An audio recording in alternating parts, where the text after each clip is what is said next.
এই পর্যায়ে আমরা শিখবো হচ্ছে how to use word art. তো ওয়ার্ড আর্ট অপশনটা কি, এখানে যেমন আমার পাওয়ার পয়েন্ট ক্লাস যে লেখাটা আছে এটা কিন্তু কি নর্মাল একটা ফন্টে আছে ব্ল্যাক, কিন্তু এই লেখাটাকে যদি আমি একটু ডিজাইন করতে চাই তাহলে আমাকে ওই ওয়ার্ড আর্ট অপশনটা ইউজ করতে হবে। তো এই জন্য আমরা চলে যাব হচ্ছে ইনসার্ট অপশনে।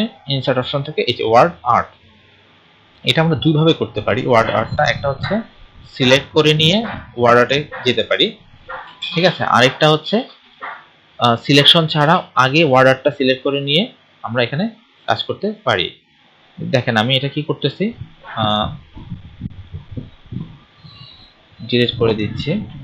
আমি আবার ইনসার্ট অপশনে চলে যাই। ইনসার্ট অপশনে গিয়ে এই যে ওয়ার্ড আর্টে ক্লিক করলাম, যে কোনো একটা ডিজাইন থেকে আমি এখানে এটা সিলেক্ট করে নিয়ে আসতে পারি। ক্লিক করলাম, এখানে যেমন আমি লিখতে পারি এখন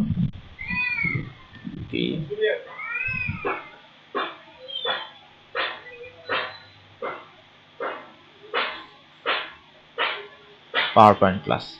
এখন দেখেন আমি এখানে যে লেখাটা লিখলাম পাওয়ার পয়েন্ট ক্লাস, এই লেখাটা কি আগের লেখাটা থেকে একটু সুন্দর লাগছে, কারণ হচ্ছে কি একটু আগেটা ছিল কি ফ্ল্যাট, এখন উপরের লেখাটাকে কি মনে হচ্ছে একটু সুন্দর এবং গর্জিয়াস মনে হচ্ছে।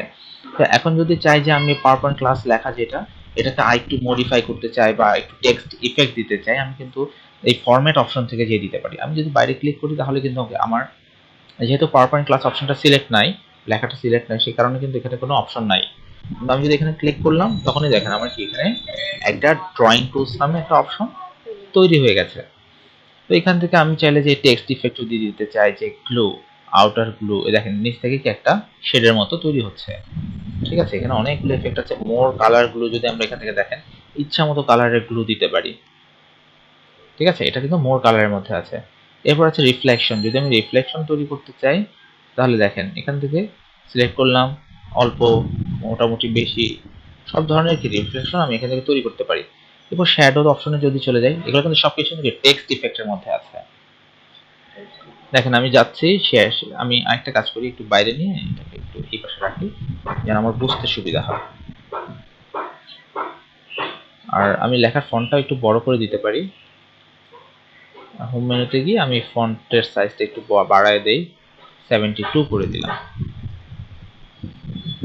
এখন আমি যদি আবার ফরম্যাটে গিয়ে এই যে টেক্সট ইফেক্টে চলে যাই তাহলে কি আমার এই শ্যাডোতে গেলাম, দেখেন এখন বিভিন্ন ধরনের শ্যাডো আসতেছে, ঠিক আছে। এই শ্যাডোগুলো আসলে মূলত অত ইম্পর্টেন্ট না, বা আপনার যদি মনে হয় যে আপনি শ্যাডো ইউজ করবেন করতে পারেন, ঠিক আছে। আমরা গ্রাফিক্সে অনেক সময় ফটোশপ বা ইলাস্ট্রেটরে কিছু কাজ করি, ওই ইলাস্ট্রেটরের যে কোনো একটা লোগো বা কোনো একটা ডিজাইনকে চেঞ্জ করার ক্ষেত্রে বা মডিফাই করার ক্ষেত্রে আমরা ব্যবহার করি। এই সেম কাজগুলো কিন্তু কি মোটামুটি অত হাই লেভেলে করা যায় না, কিন্তু মোটামুটি কিছু কাজ আমরা পাওয়ার পয়েন্টে করতে পারি। এরপর দেখেন ট্রান্সফর্মের যে অপশনটা আছে, দেখেন আমি এখানে লেখাটা কি আমার রাউন্ড শেপ, বিভিন্ন স্টাইল কিন্তু এখানে আমরা দেখতে পাচ্ছি, ঠিক আছে। এইভাবে স্টাইলগুলো চেঞ্জ করে করে করে করে আমি কাজ করতে পারি। দেখেন যে এক একটাতে যাচ্ছি সেখান থেকে আমার স্টাইলগুলো দেখাচ্ছে, ঠিক আছে। তো এইভাবে করে আমি চাইলে আমার ট্রান্সফর্ম করে টেক্সট ইফেক্ট ইউজ করতে পারি। এরপর আছে অ্যালাইনমেন্ট। সাধারণত একাধিক যখন আমার এরকম বক্স থাকবে, সেই বক্সের মধ্যে অ্যালাইনমেন্ট সেট করার জন্য আমি কি করব, অ্যালাইনমেন্টে সিলেক্ট করে প্রথমে এগুলোকে সিলেক্ট করব, করার পরে যে অ্যালাইন, এখন আমি অ্যালাইনমেন্ট রাইট অ্যালাইন আছে, লেফট অ্যালাইন আছে, লেফট অ্যালাইন করলাম। দেখেন দুটোটা বক্স কি লেখাগুলো, এখানে কিন্তু লেখাগুলোর থেকে আমার বক্সটা ইম্পর্টেন্ট, সেই কারণে আমার বক্স কি দুটোটা একত্রে হয়ে গেছে, ঠিক আছে। দেখেন আমি যদি এখন শুধুমাত্র এটাকে একটু ছোট করি, দেখেন আমার লেখাটা আরো চলে আসছে।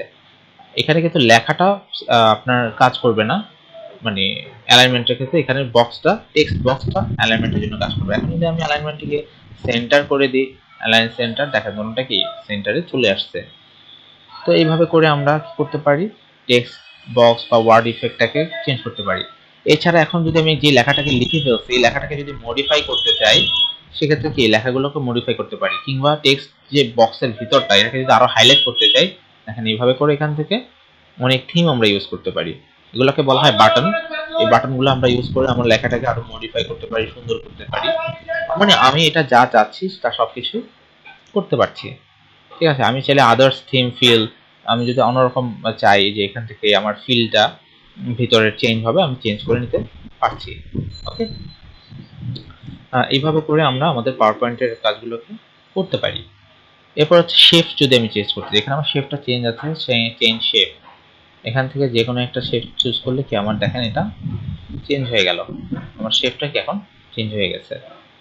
ঠিক আছে, দেখেন আমি যখন এখানে ক্লিক করতেছি, মুভ করতে চাচ্ছি, তখন কিন্তু কি শেপটা যে চেঞ্জ হয়েছে সেটা বোঝা যায়। ঠিক আছে, এই সব কিছু আমরা করতে পারতেছি। এইভাবে করে আমরা টেক্সট ইফেক্ট চেঞ্জ করতে পারি। এরপর যদি আমি চাই কি আমার এই লেখাটাকে, ভিতরে লেখাটাকে চেঞ্জ করবো, আমি একটু কন্ট্রোল জেড দিয়ে আগের অবস্থানে নিয়ে আসি।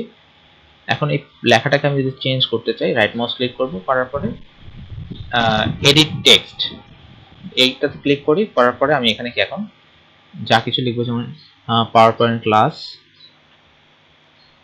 2, ঠিক আছে, আমি কিন্তু কি এটা করতে পারলাম। তো এইভাবে করে আমরা নিজের পছন্দ মতো বা নিজের সুবিধা মতো কাজ কি করে নিতে পারবো। এটা সম্পূর্ণ কি ওয়ার্ড আর্ট দিয়ে আমরা করতে পারি।